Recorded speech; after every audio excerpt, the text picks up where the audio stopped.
కాంగ్రెస్ అంతా కూడా మాటల గారడి, అంకెల గారడి, మాయ చేసింది, మోసం చేసింది అనేటువంటి విషయాన్ని ఇప్పుడిప్పుడే ప్రజలు కూడా గమనిస్తా ఉన్నారు, అర్థం చేసుకుంటా ఉన్నారు. నాకు తెలిసి ఇప్పుడు జెడ్పీటీసీ ఎంపీటీసీ ఎన్నికల్లో ప్రజలు ఎదురు చూస్తున్నారు ఎప్పుడు బుద్ధి చెప్పుదామని. మొన్ననే కొట్టిర్రు. ఈయన రేవంత్ రెడ్డి పోయి మహారాష్ట్రలో ప్రచారం చేసిండు. ఏమని?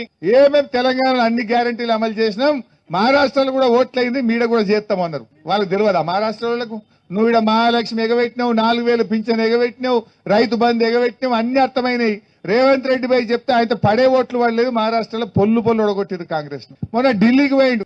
ఢిల్లీకి పోయి ఇక చెప్పిండు, ఏ తెలంగాణలో అన్ని చేసినా మమ్మల్ని గెలిపిరి, ఢిల్లీలో కూడా అన్ని చేస్తా అన్నాడు. ఇక ఢిల్లీలో ఓడగొట్టిరు కదా అంటే ఉత్తగా ఓడగొట్టుడు కాదు, 80 సీట్లలో 77 సీట్లలో డిపాజిట్ వీకింది. 77 సీట్లలో డిపాజిటే వీకింది. ఇక ఒక్క సీటు గెలవలే అంటే నీ పటారు ఏ పాటిది?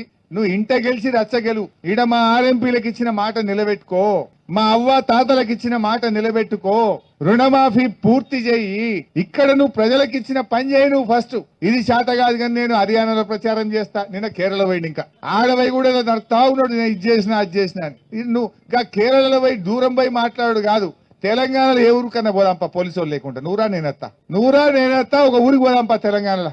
నీ మహబూబ్ నగర్ పోదామా, నీ నల్గొండ పోదామా, ఖమ్మం పోదామా, ఇద్దరం కలిసే పోదాం. ఇక పోలీసు వాళ్ళద్దు. ఇక నువ్వు మాట్లాడు, నేను మాట్లాడు, జనం సంగతి చెప్తారు, నీ సంగతి నా సంగతి చెప్తారు.